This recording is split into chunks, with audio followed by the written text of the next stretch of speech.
Welcome back, everybody, to another episode of Talking Triathlon, a podcast. It's in the name. We talk about triathlon. I talk, obviously, with the man opposite me on the screen. There's a lot of his face if you're watching on YouTube today. James Bale. I'm Tim I am a Ford. giant head this week, mate.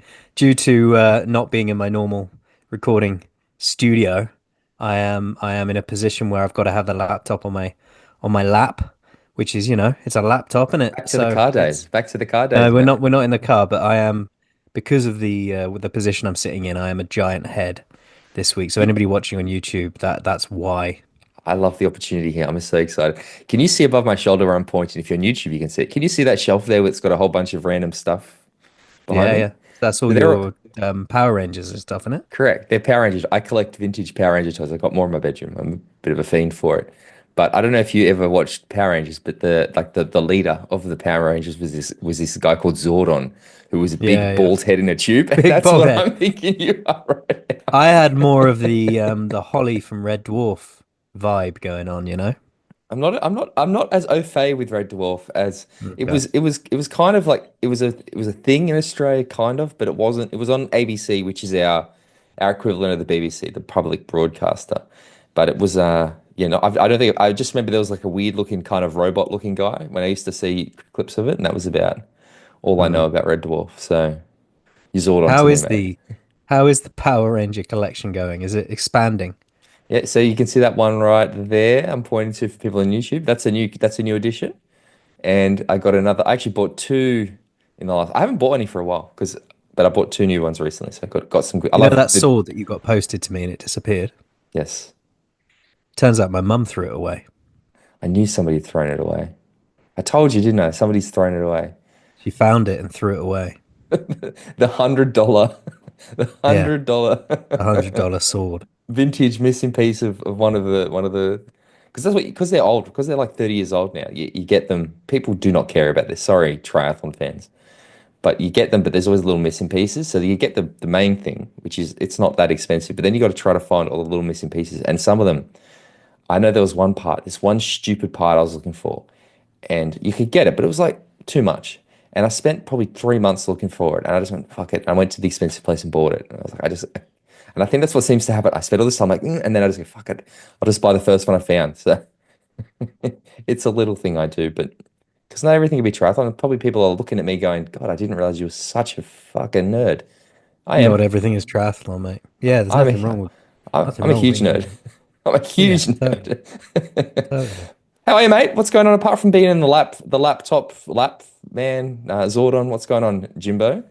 Yeah, what's going on? Well, good things, mate. I did a 13K run today. Can still feel a little bit of pain in my hip, but I can feel it's on its way out, not on its way in. You know, when you get that sensation from an injury that it's not getting worse. It's in the manageable stage right now. I did 13K with 8 kilometer intervals in there, Hey, and it felt all right. It felt all right. So I am going into the weekend where I've got to do a 9K run on Saturday and a half marathon on Sunday with a little bit of confidence. I love to hear it. I was saying to you before we hit record that I'm properly fatigued, and it's such a nice feeling to be like training. I really feel like I'm training properly at the moment, which is nice. I've just, yeah, things are going really, really well. I'm actually doing swim testing today, so I've got to do, max. I think it's like a max 400, max 3, max 2, max 1, which I'm so excited about because, as I said last week, and thank you to the people who message me who are also in a similar boat, but my swimming has fallen off a cliff. I did a set this week, which was 21 times 100, seven. So Billy, my new coach, he's got A1, which is like aerobic, A2, which is upper aerobic, VO2, and threshold. But I did the first seven, it was meant to be like aerobic. And for me, aerobic pace used to be like 125. I could swim on 25s until the cows come home. And I was started, I'm like, okay, well, it was like 129, 130. I was like, this fucking sucks. And then I did them with pull paddles and buoy, and it was a little bit quicker. And then the third, then it was six, sorry, then it was 1050s. And I actually started to hit some decent pace. And I was like, oh, I actually think maybe it's starting to come back a little bit, but God, it's depressing. It gets so sorry, it was Yeah. 650s after the seven. I ended up doing about 128 average for the 100, which is still a lot slower than I'm used to. but at least it was under 130 because it's probably the first time in about a month I've seen proper numbers under 130. So anyway, the journey back to fitness continues, James Continues. Bale. There's a rumor going around, mate. Tell me about this rumor. We do like rumors. That's only our bonus podcast, but tell me what you got. There's a rumor going around that you'll be getting a new TT bike, eh? There is probably some truth to this rumor. Long story that doesn't really matter. Anyway, I'm still working with Trek Australia New Zealand, which is thank you very much, Trek Australia New Zealand. And my deal continues. So I'm going to be sourcing a new time trial bike. I began that speed concept above me. I think I've had it for about 3 years. So I think it's time to upgrade. So yeah, I'm going to get myself a new speed concept. I reckon, mate. I am tempted. It's funny because I was always quite SRAM, and then I got forced to have SRAM, especially during the pandemic when there was no Shimano. Shimano was rare as hen's teeth. So I actually am looking because the SRAM's more expensive than the Dura Ace one. So I'm like, oh, I don't know whether I should actually switch back to Dura Ace or what. So I'm not sure yet. We'll there's some things, and the paint jobs. I'm going to go Project One, get a custom bike. And there's this one paint. I sent you a photo of it yesterday. Sam Long has this bike, and it's sex on wheels, mate. It's that pinky blue Yeah, it's chrome. really nice. It's really nice. Beautiful. And I saw it, I was like, yep, thank you. I'll be having that one. That's the bike for Tim. And then you go on the Project One thing, and it's like the version available has got this big black bar across the top of it, and I think it ruins the Yeah, it's a paint really job. strange aesthetic choice, isn't it? It ruins not only does it ruin that paint job in itself, but it kind of ruins the lines where your eyes look at the bike. You Well, don't really, it dominates the paint job. So it detracts from it entirely. well, what I've realized though, again, I'm just looking at that bike because again, people on YouTube can see there's a bike above my head. I actually think that one has the same thing. If you look, see how it's got the blue, and then it's Mm. got that black, and I think it actually might be the same thing. Anyway, they're beautiful bikes. Trek are fantastic, but yeah, I'll be getting a new bike in my future. So watch this And space. that conversation we had earlier today led me down a rabbit hole of having a look online, just a very quick browse, just to see what the landscape for triathlon bikes is now. It's And great, isn't fuck it? me, they are expensive, man. We need more people in the sport. Let's make this an open, inclusive, welcoming Yeah. sport. The cheapest bike I could find, I mean, to be fair, I was only looking for like a few minutes. The cheapest bike I could find was 3.5K for an entry level Cervelo. Mm. Um, and that's just such a barrier to entry. See, You know, you used to be able to get a cheap time trial bike. Fair enough, it wasn't cheap, but it was within the margin of error, within the bounds of reason. You could pick up a time trial bike with like non deep wheels and just a standard group set. But now it seems that they start relatively high level and relatively expensive, and it's no good. It's no good. How are bikes so expensive? I think this is just Where does the look. money go? It's a good question when you consider that some bikes cost as much as a car, Totally. and that car has electronics and leather seats and an engine and Yeah, fucking engine. Yeah, an engine. Um, and a warranty. I think yeah, no, well, bikes have warranties and stuff like that. But what I find interesting isn't and this isn't just a bike because look like bikes like Trek or Cervelo or Pinarello or like they've always had that higher price. Like they're not an entry level bike brand, right? But No, then no. the one that Yeah. I think always, or the two examples that I find craziest about this are Giant. I used to ride Giant. I rode Giant for a long time. I think Giant are honestly. I've always said Giant. I I used to always say I thought Giant was the best value bike on the market because really great bike. You'd get, come with a power meter, everything, and it was always relatively cheap. Even their top end bike was under 10,000 Australian dollars, right? Their Trinity time trial. Not the case anymore. Propels and TCRs and stuff, their prices have gone way up. And the other one is Canyon, because Canyon's whole thing, right? When Canyon sort of came onto the market, and I still think they have done one of the best marketing jobs in the sport, where their whole thing was that they were meant to be like, yeah, not a super high end bike. It was this direct to Direct to market model. consumer stuff. Yeah. It comes out of the box, partially built. You build kind of, look, obviously not, but like kind of like that IKEA model a little bit. But they weren't. They were an entry. They were a Giant-esque brand, but had convinced you because of athletes like Frodeno and stuff like their top end, which was great, and it's still cheaper because you're paying the company, not going through a bike shop. Bike shop has to buy a cost, put their markup. They normally include the build and everything like that. So you buy it, costs more. Bike shop makes the money, brand makes the money. Suddenly, at some point, Canyon's like, fucking hell, well, everyone else is paying. Why don't we just put our price up to what everyone else is paying when you go through a bike store? And Canyon's like, yeah, and people are just like, yeah, fuck yeah, let's do it. Like it's ridiculous to me. And this is not a bike problem. This is a world problem.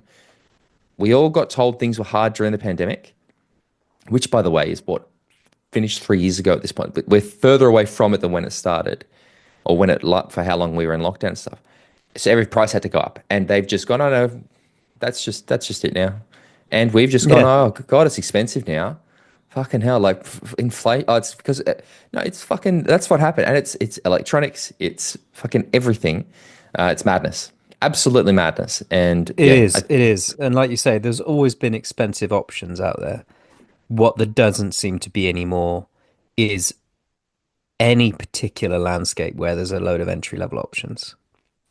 You can't just go and buy yourself you can buy a cheaper road bike and put some clip-on aero bars on it, but you can't get those entry level TT bikes anymore for, the sort of £1,000 to £1,500 price bracket. I think though, what I think the opportunity exists, and maybe I don't know, but and I haven't looked at the secondhand market for a long time. I sold my Monda last year, and again, like I got the bike. I rode the shit out of that bike. Like I took really good care of it, got it regularly serviced, cleaned it all the time, kept, degreased the chain, all the, literally, took as good a care of that bike as I think I could have. And when I sold it for like $6,000. And my bike guy was like, oh, it's too cheap. And I put up, and half the people were like, oh, you're asking too little. And I'm thinking, I sold the bike. I was happy to sell it. And I was like, I'd rather sell it, get rid of it. I'm not doing it because I need the money for a new thing or whatever. And like, you know what? Some guy's got a really good bike at a decent price. Good on him. I'm okay with that. I think that there's a good opportunity for people coming to the sport to probably go in, like, secondhand. I think the secondhand market for triathletes is great. I don't think you need a brand new spanking, unless you buy a Trek, of course. Obviously, everybody should buy a new Trek. But I don't think you need a brand new TT bike when you start out, because TT bikes are. And I mean, look, I did this, fucking, I don't know how long ago. I did my first 70.3 on a road bike in Haugesund in Norway. On the drive back, we found a guy on Finn.no selling a TT bike, pulled over at his place, bought it. And I got this TT bike thinking, I am going to be so fucking fast. You just can't wait. I'm about to go so much faster. Got on the thing, could barely ride it. Took me so long to get used to it. The handle was weird, different muscle groups. And yeah, I rode faster, but not just easily. And I think that's a journey most triathletes should go through, is not just go, I'm doing triathlon. Like, this is the burnout we get, right? Is people go, fuck, it's expensive. And it is. Definitely is. But like, build into it. Like, I didn't buy my first TT bike until I'd been doing the sport for 5 years or something, I think. I remember getting my first TT bike, and I was exactly the same. I was like, this is going to be the game changer. And I remember how disappointed I was on that first ride I took it out for. Yeah. Because I was like, this does not feel good. This is doesn't hard. feel good. Yeah, this is hard. And I remember going up a hill on it and being like, this doesn't climb at all. And it took, like I went fast on it eventually, but it took a long time to get used to that different sort of handling and different setup and, like you say, different muscle groups. This is rapidly becoming probably more of a Patreon episode, but we'll come back on topic soon. But I think the other problem I have is, and you'll know this, is just how difficult it is to go out there and get bike deals for pro athletes at the moment as well. And there's something about this that doesn't make sense to me, because the bike brands are charging more than ever, and they're not sponsoring athletes anymore. And it's like, where's the like? And it's because the discussions I was having with all the brand managers, and look, Canyon's the exception. Canyon seems to be sponsoring everybody, and I love them for that. Just not none of my athletes. But it's just that the bike industry, when things improve, we'll definitely start. It's like, will you though? Like, I still think, and I mean, in Australia, so many bike stores have shut down after the pandemic. The bike store I've been going to for years has just apparently announced, or they're in trouble. Like, and all these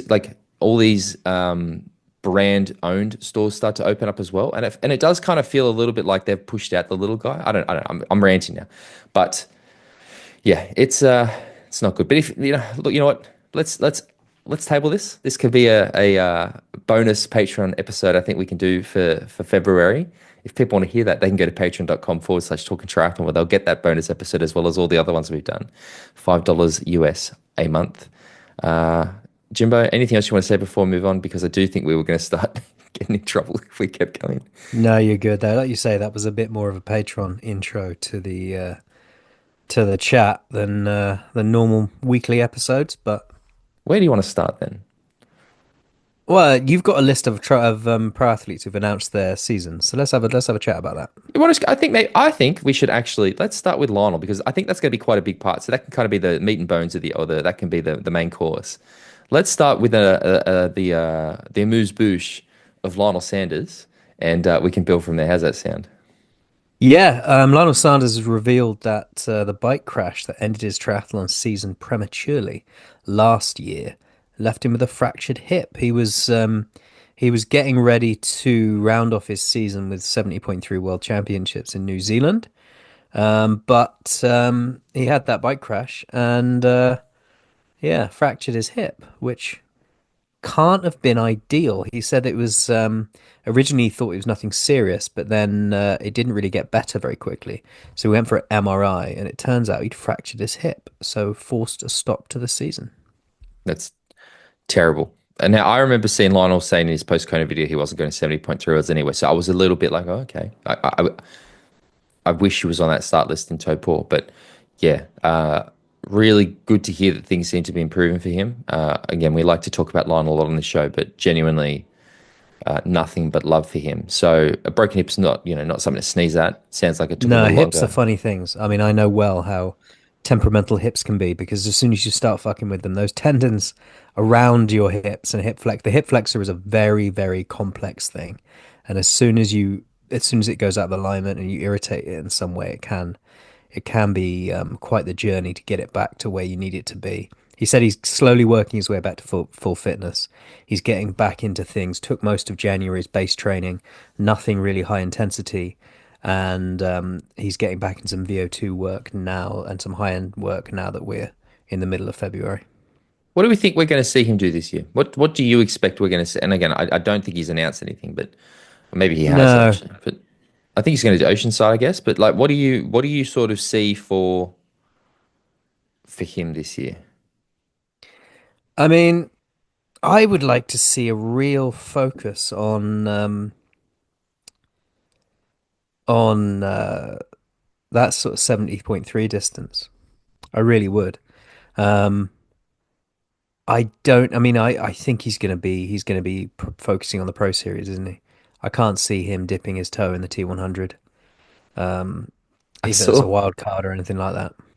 What did I see this week? I saw. I don't know if it was a meme but it was somebody said that the T100 has become Sam Long versus the ITU. And I like that. I think that the fact that we've got that many of those WTCS people doing T100 now, I would love to see Lionel dip in, maybe do that, maybe the Canadian one they've talked about. I think we're going to see him doing the Pro Series. I don't know whether we're going to see him in. I'd love to see him in East. I'd love to see him do. I'd love when I read that race calendar. I'd like Lionel Sanders to be like Cam Worth, where his name just pops up on every single start list. Except with Lionel, we actually see him do every single race. I think that would be amazing. Yeah, yeah, I'd love to see him do Nice. I think that would be really cool. Um, I mean, it depends whether you want my answer as to what I want to see Lionel do, or whether the answer to the question is what he would get the best out of himself doing. Let's Those are answer two both. because those are Let's answer two both. different answers. Give me both What answers. I want to see him race everything like you. I want to see him on all those start lists. I want to just see him just there to mix things up in every race and see every now and again have a blinding performance and just to be that kind of what's the word, that sort of slight disruptor in these races because his name on a start list comes with a certain gravitas whether or not that is still deserved. Do you know what I mean? Mm. But in terms of what would be best for him to do, I think it would really suit him to focus on the 70.3 distance and hinge his season around a 70.3 World Championship. My next question then is, do you think that with the current landscape of pro racing and the T100 and the challenge, whatever they're doing, and then the Ironman Pro Series, do you think it's possible to have a successful season focusing on purely 70.3? And I mean 70.3 branded Ironman races. That means no T100 and no Ironman 140.6. Is it possible as a pro triathlete to have a successful year doing this? Because I haven't a thought. I'd like to get your thought about it. You're not going to get quite as much exposure, but if he were to go and win the 70.3 World Championships and he's Lionel Sanders, then yeah, I think so. That's a really good point. I feel, yeah, because I have definitely felt like 70.3 has gone from being the big new thing, Yeah, yeah. and Oh, it's in dipped. recent times It's it's dipped. dipped. Yeah, It yeah. certainly has. It certainly has dipped. It was, I don't know how long ago it was that me and you used to have conversations about how 70.3 was what we enjoyed in the sport. I feel like the T100 has contributed to that dip, but I don't think it was entirely the T100 coming along that's forced that. I don't know. I think we've seen the Ironman Pro Series. We've seen athletes focusing more on the longer distance, and I just think 70.3 has dipped. But he is Lionel Sanders. If he focused his season around 70.3s and went and won the 70.3 World Championship, it would come with that would be for where he is in his career. That would, in my opinion, be a very successful season. I wonder if it is part of the fact that Kona's always October, Nice is September. There's some consistency. Whereas 70.3 worlds over the I have, it's like Easter. I have no fucking idea when when it's going to pop up in the year. Like every year, I'm like, when's Easter this year? I don't know. And the 70.3 worlds has become that. Like last year was December. I think it's November this year. Like it's sort of a bit all over the place. I know the year I did it, it was September. Like so I think there's one of the reasons we so often try to be, except for this year, but we try to be very consistent with this podcast, is that you need to have a level of consistency so your audience knows on a Friday, Friday Australia afternoon time, about 4 p.m. a new episode will just come out. I always try a bit earlier, but 4 o'clock is normally when I try to publish it. And I think it is kind of important with races as well, right? Like we know Challenge Roth will be in July. We know that, we know Ironman New Zealand will be early March. Like you need an element of consistency. 70.3 Worlds doesn't seem to have that the last few years. It does seem to be this floating thing that they're just like, when can we fit it in? That'll do. Like last year, December was crazy. And this Yeah, year, agreed. yeah, Agreed. It does seem to be a movable feast at the moment, the old 17.3. Um, I just think the season is so packed now, so packed. and the pro series puts an emphasis on certain races that you're Yeah. just seeing those athletes that aren't racing the full distance. They're going to be targeting the T100. And I think that split the I think the 70.3 racing is dipped before the T100 came along, but I think one of the casualties of the T100 coming along is the 70.3 distance. My prediction then is I think we're actually going to see the 70.3 bounce back because if we see this move where more of the tier 100 athletes, if PTO really get their teeth out and start to actually really enforce what athletes can and can't do, I think we're going to see most of the WTCS people do T100. I think the T100 is going to become an extension of WTCS, to be honest. And then I think we're going to see a lot of those athletes who can't, they're not WTCS level. And no disrespect, but I still just think if you're a person who took up triathlon, early 20s or something, went pro, and you've had a lot of success, you're not going to be as competitive with the short course guys just because they've done it since they were 10 years old.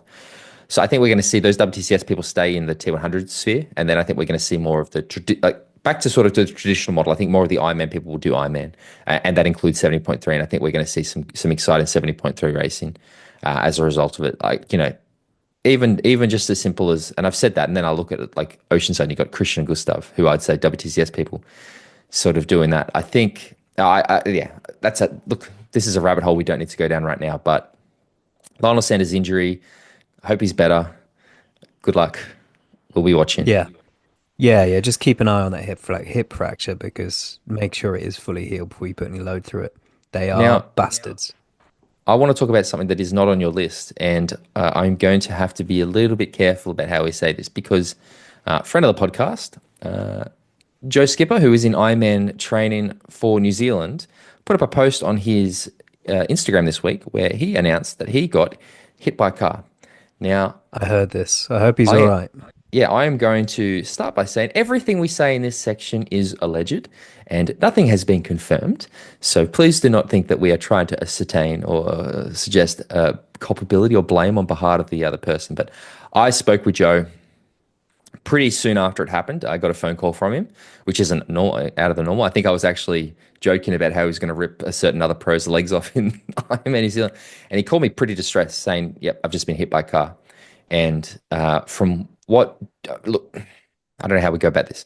I've always said New Zealand roads are pretty dodgy, right? I think that New Zealand drivers, in my experience, have got a allegedly, particularly bad attitude towards cyclists. I've had a few incidents myself on New Zealand on, riding on roads where I've just been like, they're literally on a quiet road and somebody's come past, just screamed at me. And I'm like, what the hell is happening?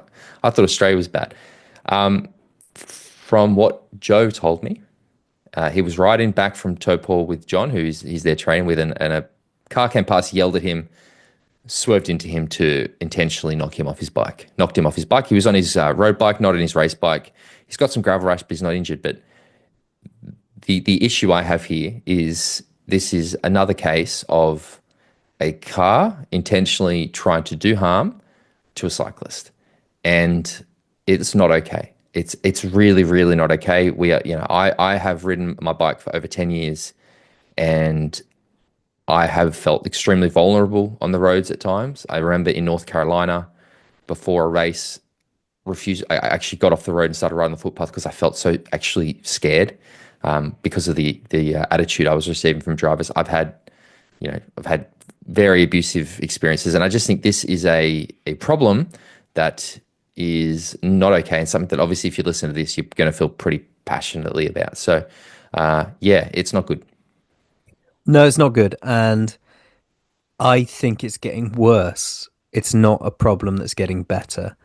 I think, certainly in the UK, the world's a very polarized place right now, and certain people are feeling very empowered to the polarization that we're seeing throughout society is filtering down into everything, a sort of us and them type attitude. You're either a driver or you're a cyclist. You're never both. Do you know what I mean? And you're meant to, if you're a driver, you're meant to hate cyclists. It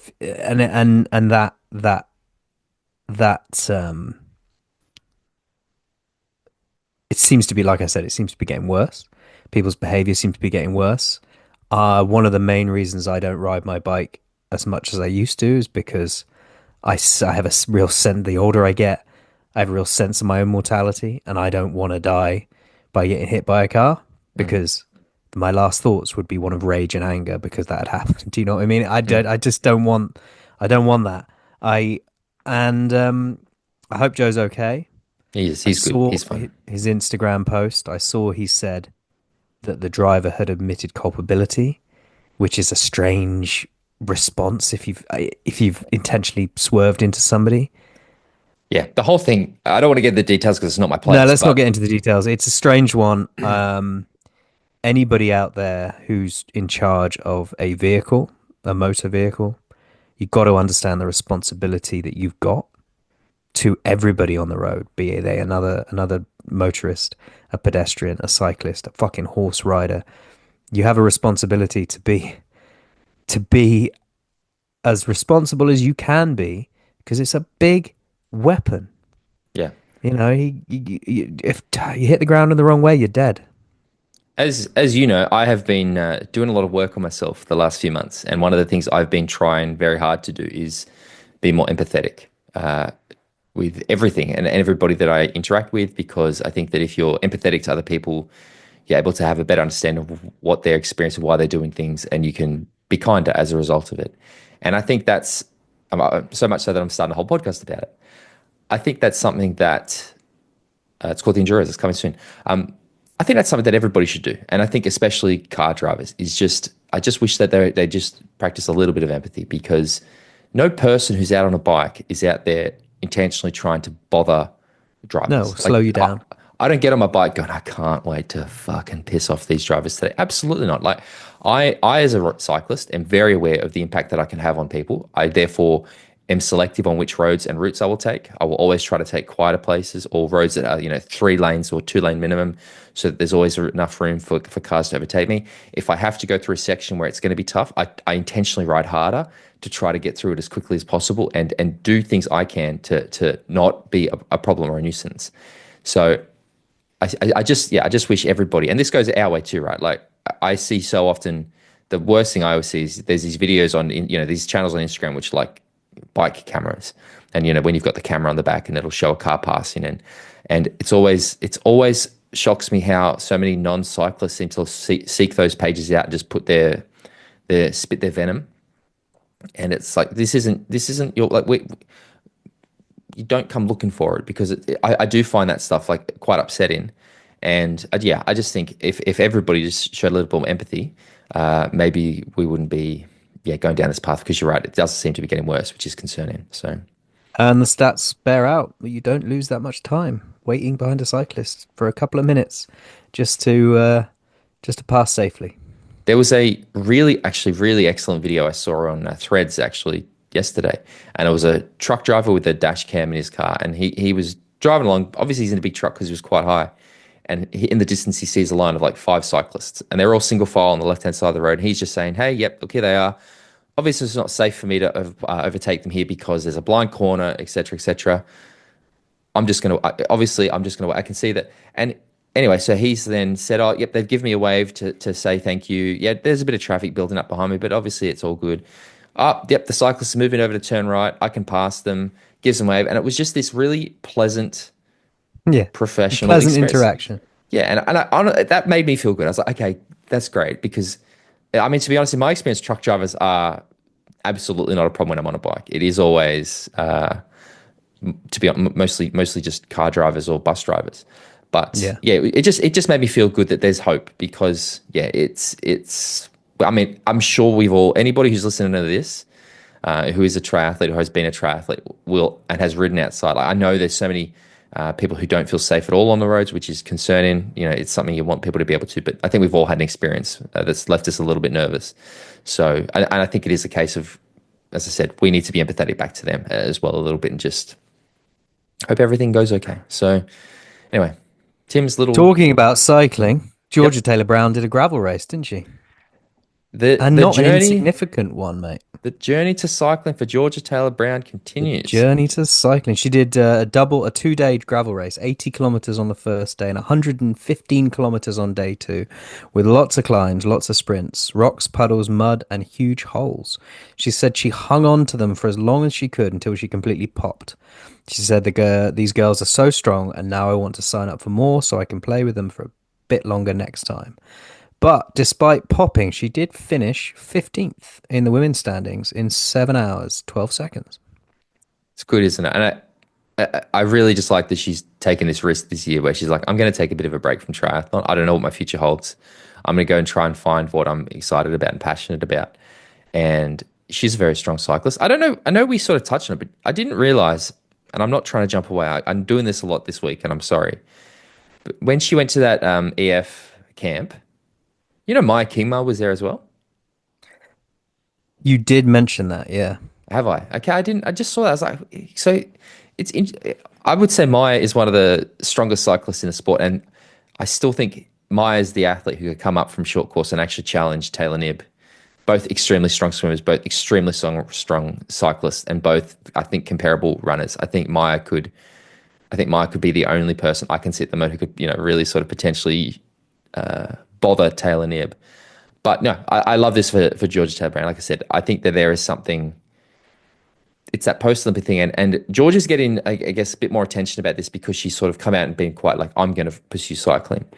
Whereas there's a lot of other people that are doing similar things at the moment, and some are getting like Alex E obviously going after the marathon and stuff like that. But I do, yeah, it's good. I like it, and yeah, I don't know what I'm saying. Good on her.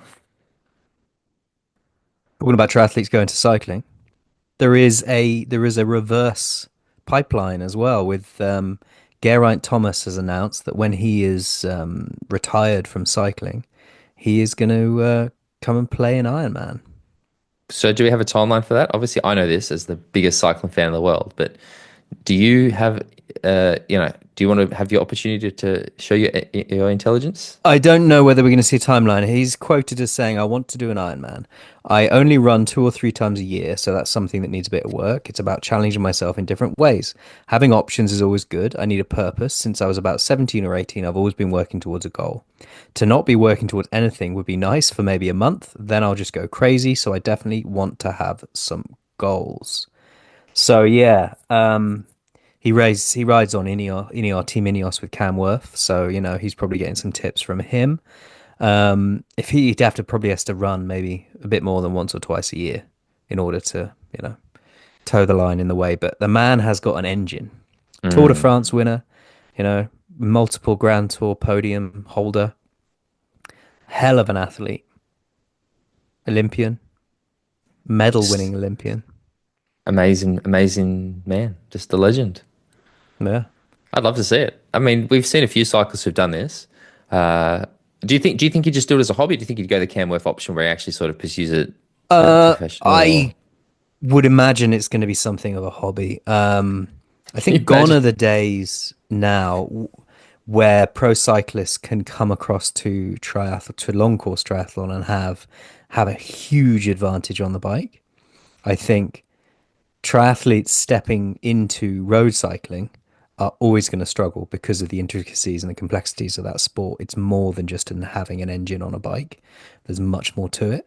Whereas having an engine on a bike, triathletes have got, and the level of competitiveness at long course triathlon riding now has gone up so much that the pro cyclists that are stepping across don't have that huge advantage that they probably used to. So I would imagine he's going to come and do a few Ironmans, and you never know. He might find he loves it and have a crack at the pro world, but I would imagine not. I was smiling to myself while you were speaking and imagining the same thing as we spoke about with Anne Haug last year. You're some age group who's put the last sacrifice, your 4 a.m. wake ups to get done, get your training done before work, the arguments with your wife because you're out for 6-hour training rides on weekends, she's at home with the kids.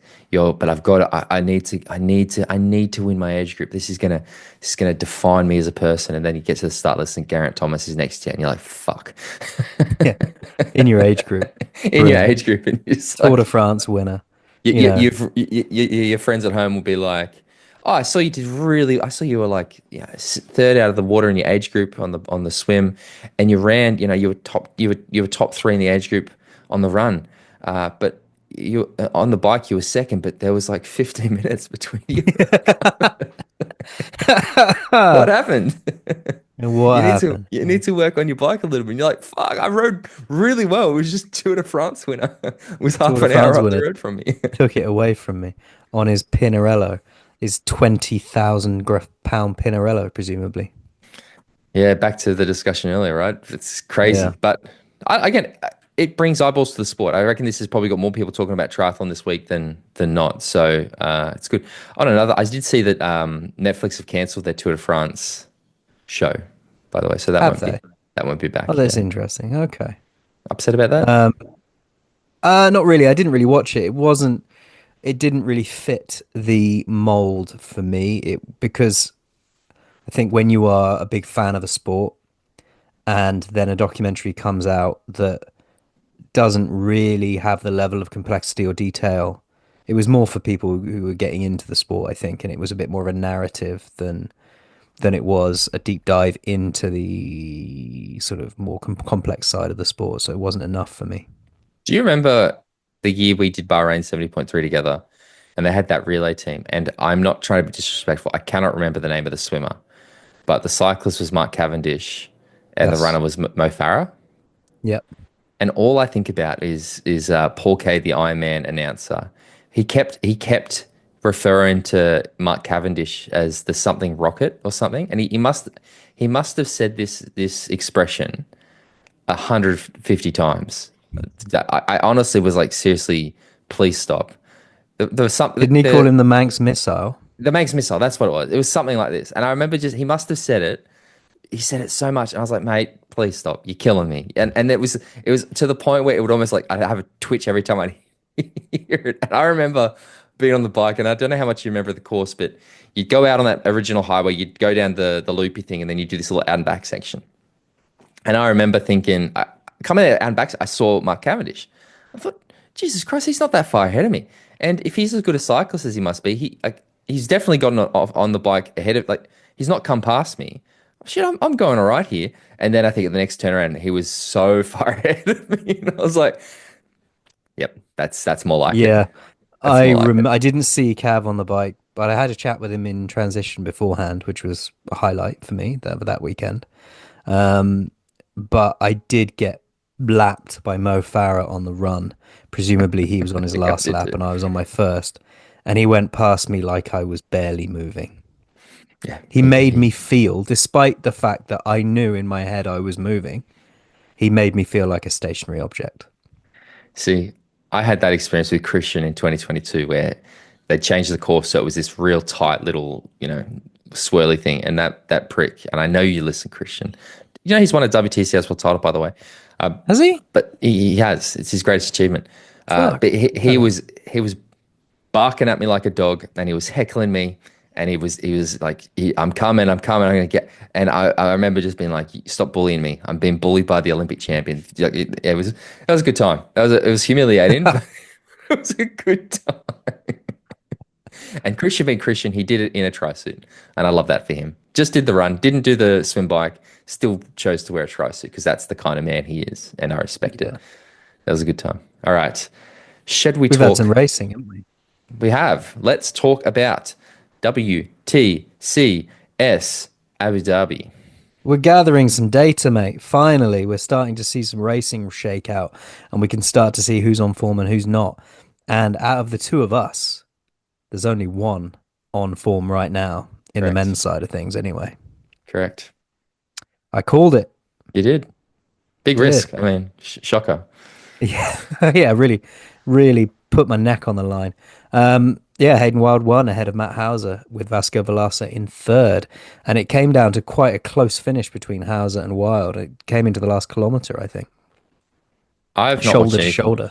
about this, to be Hauser honest. was first out the water, and then Hayden came out in the second group, bridged the gap up, tried to break away off on the bike, did break away, but it all came back together for T2, and then it was Hayden, Hauser, and Velasquez running. Vasco Velasquez running at the front of the race, and it was Hauser and Wilde that it came down to in the last kilometre, with Wilde taking the victory just ahead of Matt Hauser.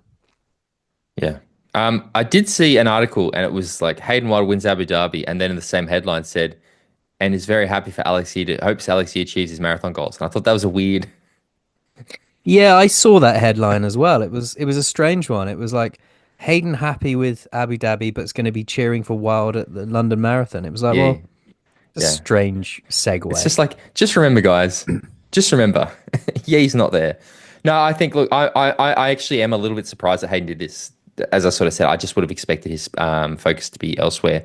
But it shows the class athlete that he is. This guy can do super sprint, Olympic, 70.3, and be at the front or on the podium of almost every distance. It's not like I just see, when's he going to do an Ironman? When's he going to do an Ironman and be at the front? Like, he's extremely versatile, very, very talented. And I think that there's a lot of athletes in that WTCS field that are probably quite happy that he's doing T100 this year. I think, Yeah, agreed. Um, and also, I echo all of those comments, obviously, but great to see Matt Hauser doing up there, leading well, leading the swim, being there on the bike, and then being there right at the death of it on the run as well. he's A had, great bloke, someone I've got a lot of time for.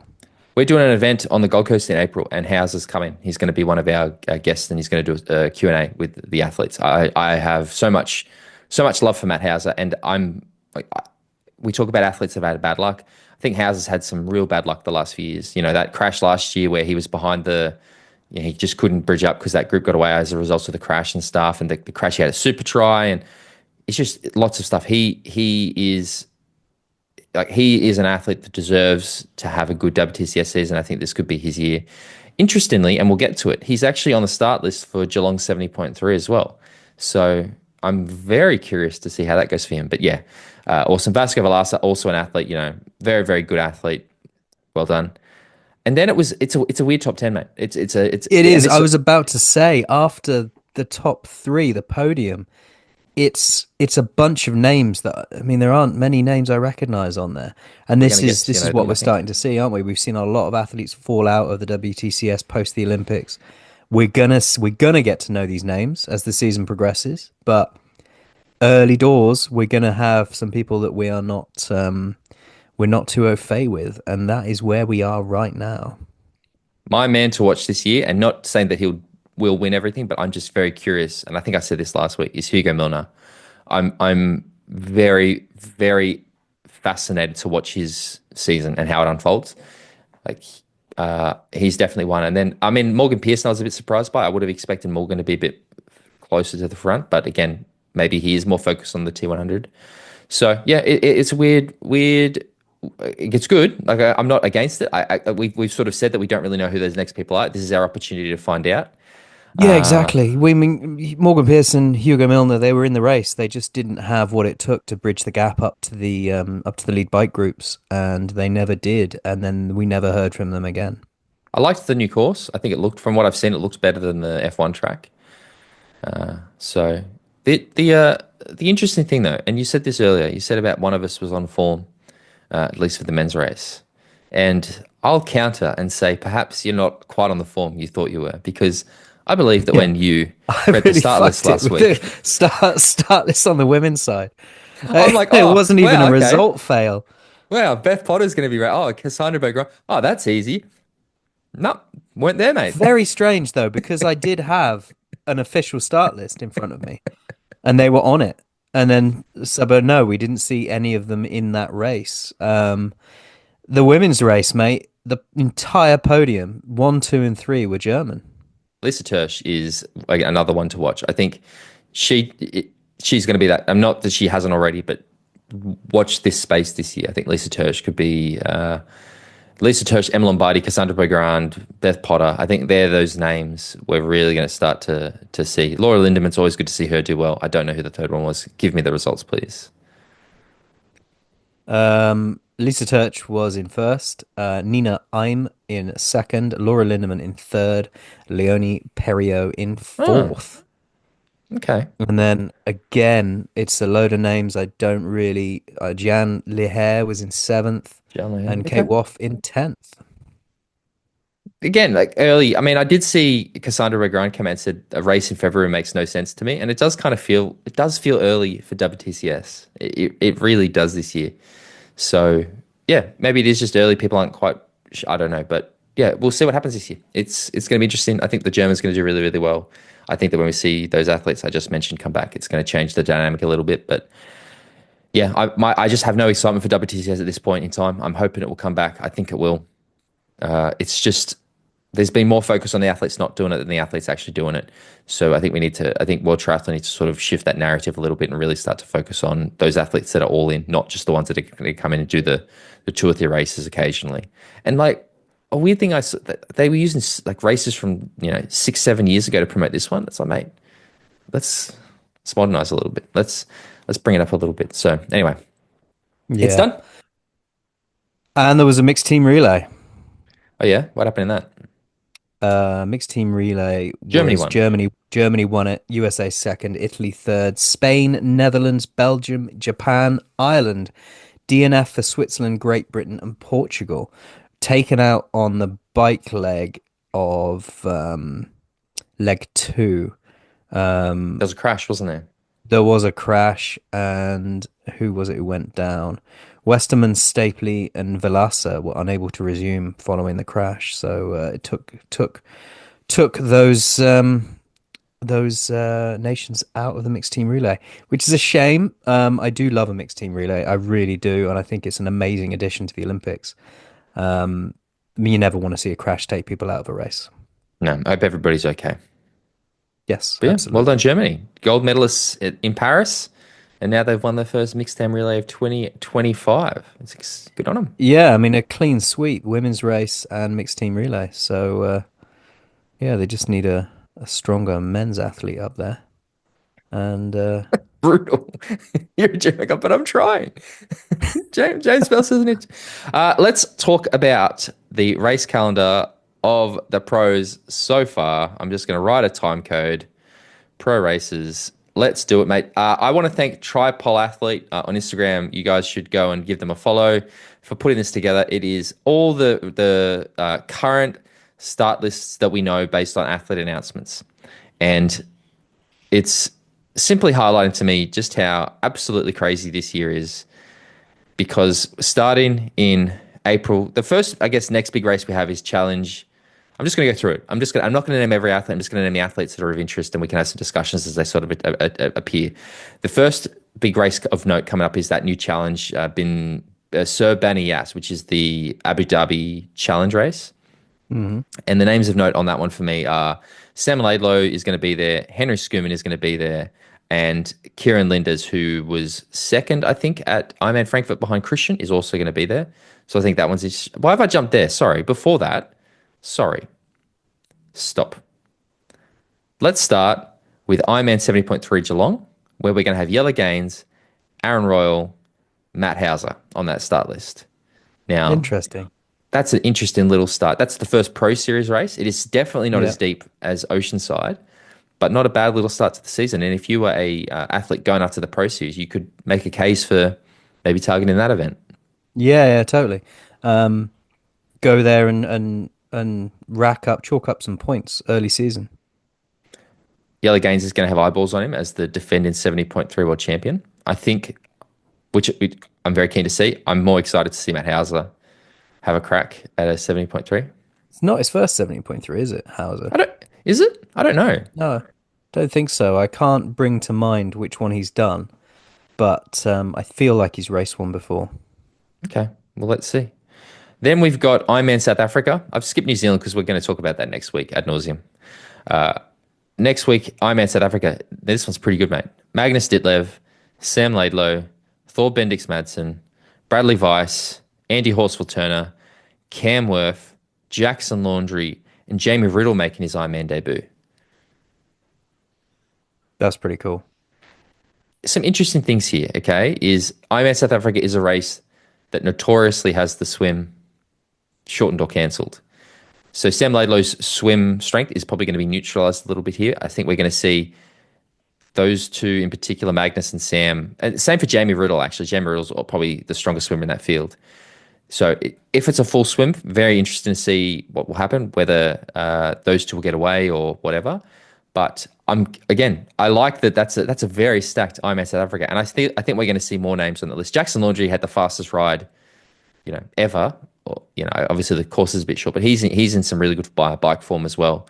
So there's some real power. I mean, look at that. Actually, Andy Horsfall Turner, Sam Laidlow, that's some swim power. That could be. Yeah, it really is. It really is. It's always a stacked race, but we're going to have a really dynamic race this year, I think, because we've got some swim power there, but we've also got some really strong bikers who are going to come through the field. Um, and and we've also got defending champion Rasmus is going to be there. He won it. Is he? I didn't won see. it Excellent. last year. So Rasmus Excellent. is going Some back real to bike defend. power then. So yeah, there is some serious bike power on course, and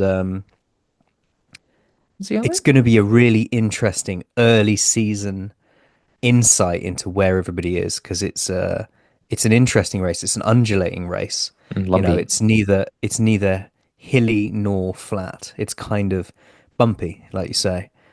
Giving those real roller bikers the chance to lay down some watts. God, you're fancy. God, you're cool. Yeah, I couldn't You're get that so word cool. out though, could I? You're so cool, James Bale. Not just lumpy. Here's Tim for this. That's a bit lumpy. And you're like, they're a rouleur. Yeah, okay. I'm looking forward to again, and I like this is the impact that the Pro Series has. We start to get more depth at races that traditionally have been not quite as deep. So that's totally. awesome. I touched on Challenge Sabanias. I'm keen to see Henry go up against Sam Laidlow. Sam Laidlow doing it a week after an Ironman, I think says a little bit about what we're probably going to expect to see from Sam Laidlow. But if anybody's going to pull a rabbit out of the hat, it'll be him. Obviously, remembering he's had a lot of health challenges, whether that's going to change the outlook of his season, whether he will still race Ironman South Africa, if he's still struggling to run, that's the big question mark. But good to see He's a challenge. very interesting character, isn't he? You know, love I him or take hate everything him. with a, I take everything with a grain of salt. He's a very interesting character to have in the season. He's doing psychological warfare where he's actually the best shape he's ever been. He's putting out this like propaganda where he's like, I can barely walk. I've broken my back. I've broken my legs. Yeah, who knows? I think he'll come out and probably crush it. Then we've got Ironman 70.3 Oceanside, which last year was the start of the Pro Series. This year it is not. And this, mate, is quite a start list. And again, this is only announced. This isn't the official start. This is just athletes who've said they're doing it. You got Casper Stornes, Gustav Eden, Christian Blumenfeld, Ben Canute, Jackson Laundry, Mark Dubrick, Patrick Lange, the Ironman World Champion. Not bad, mate. It's not bad at all, is it? We're going to see some really interesting races. Oceanside is typically get some names, and it is kind of like it lights the fire in the season, that race. And yeah, it'd be good to see where Christian's at. He's coaching himself now, isn't he? Him and Gustav apparently. Oh, I thought it was Lionel. No, yeah, I think they're just working together. I think they said this is a while ago, right? They said they want to take their time and like they'll do things a bit themselves, and then they'll find somebody to work with. So, love to see it. I've watched the video. I'm available. My day rate for coaching for them would be reasonable. I did watch the video they did in Nice, a training day in Nice, and I actually really like Christian's content. So, yeah, go give it a watch. Like I said, if you add Lionel to that start list as well, I think it's interesting. He'll spend most of his time idolizing Christian and Gustav, I think, rather than racing the thing. But no, that's really, really good. Then we've got Ironman Texas. Antonio Benito Lopez is there. He's the T100 guy who won Ironman Spain last year. Yeah. Jason Pohl, Jared Osborne, Jackson Laundry. Jackson Laundry's on every start list. Andy Horsfall-Turner, Patrick Lange. Andy Horsfall-Turner clearly going after the Pro Series again this year, which you'd like to see. Patrick Lange as well. Very, very cool to see. Ironman World Champion. Yeah, I mean he has confirmed his season, and it's he animates every race that he's in my opinion, just by being in it. Certainly, even more so now that after we saw what happened in Kona last year, he has proven that he is at the top of his game right now. There is no tapering off of his abilities. So watch this space, I think, with Patrick Lange this year. I think we're doing really well for time, and I don't want to literally go through every single race and read out and have it. So I'm just going to go through the races that I think have got an interesting start list because I'm now looking at Ironman Venice 70.3. You got Sam and you got Jamie Riddle on that start list, which I like. 70.3 St. George, Magnus Ditlev, Sam Long, Jackson Laundry, Mark Dubrick. Very, very good start list. 70.3, that French one that I can never pronounce, Aix-en-Provence or whatever it is. Sam Laidlow, Jamie Riddle. Chattanooga, Sam Long. How do you say it, sorry? Aix-en-Provence. So you do pronounce the X, Aix-en-Provence. Ironman Frankfurt, Magnus Ditlev, Thor Bendix Madsen, Patrick Lange. So that means we're not going to see those guys at Challenge Roth this year, I would assume. Because Challenge Roth do have a blackout period around their race. So I'm assuming that means no Patrick or Magnus, which have been kind of stalwarts, marks, or, the big athlete names at Challenge. Charles Roth's looking fire anyway, but Tom Bishop's racing Challenge Roth this year. He is. So is Jan Stratman, Aaron Royal, Mino Koolhaas, Matt Hansen, and I know for a fact that there are some names that they have not even come close to announcing that are going to get people pretty excited about that race as well, because I know that there's an announcement in early March and we are still in mid-February. So if they've still got, that many athletes to announce between now and then, they've got some names on that list. So it's going to be a good race. Other ones that are worth note, obviously Ironman World Champs is pretty fire with Magnus, Sam Long, Thor, Jamie Riddle, hopefully Patrick Lange. I think we're going to see most of the pros on that one. And then 70.3 World Champs as well. Magnus Ditlev, Sam Laidlow, Sam Long, Thor Bendix Madsen, Jamie Riddle, Patrick Lange. It's interesting how many of those races Sam Long is on, considering he's also a T100 athlete. Yeah. He's the only one that I really see doing that so far. Like most of the others are not doing the T100. Any thoughts about the men's race before I quickly go to the women's?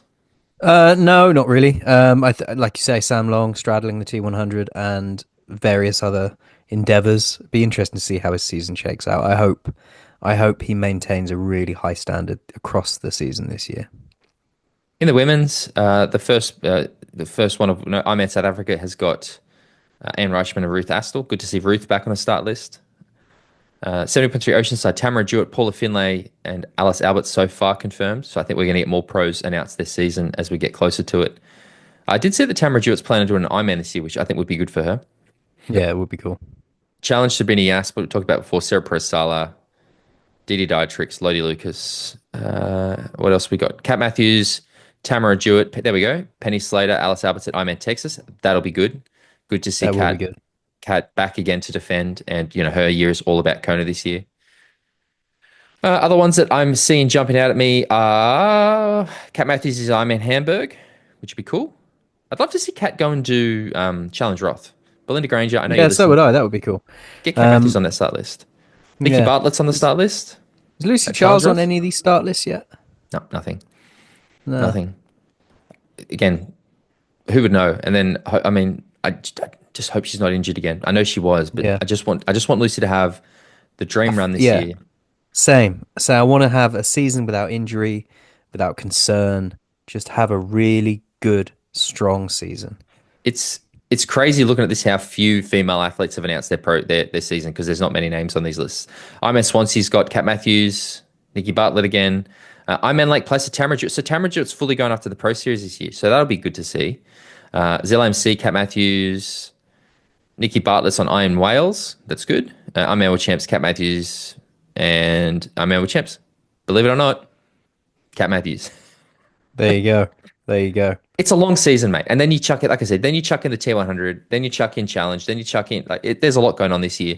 It's going to be a long year for the athletes, but there does seem to be that more, you're falling into a certain camp this year. Yeah, we're starting to see that split, aren't we? Except for Sam Long. Except for Sam Long. But who knows where his season's going to go. I would just like to see him really decode how to not be quite so far behind in the swim a little bit.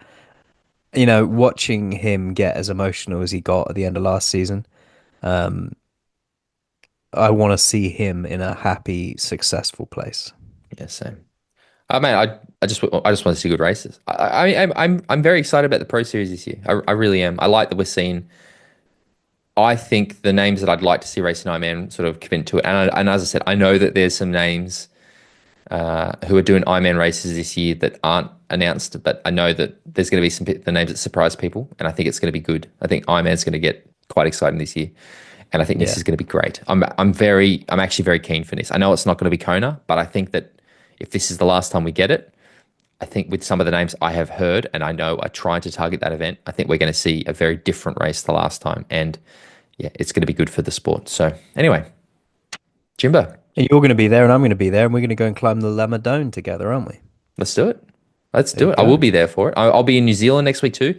Thank you to everybody who contacted us about accommodation stuff too. I haven't responded to everybody. I will, but thank you. My good friend Mike Robinson, who is a retired Kiwi triathlete, used to do my old podcast, Think Fit with him. He's actually very kindly offered to pick me up from Wellington Airport. We'll go to Taupō together, stay at his family home or just outside of Taupō. So it's going to be a fun little weekend. I'll be there. I'm flying out next Thursday. Does he not race anymore? Does he not race anymore? Nah, mate, he hasn't raced. Hell, Mike, come on, son. He's as soon as his wife got pregnant, I said, "Well, you're done." He's like, "No, I'm not." He was. he was. I'll heckle him about it when I'm in person with him. But so it'll be good. I've got Joe and Mike racing. Joe's good. I think we're going to see. I've heard that Kyle Smith might be on that start list, which would be interesting too. But it's going to be a pretty good little race down there in New Zealand. We've got Peter Heinrich. I want to see Joe do well, mate. I know Gil Yo's going as well. So yeah, it'll be good. Yeah, Jimbo, if people want to find out more about Talking Triathlon, what do they need to do?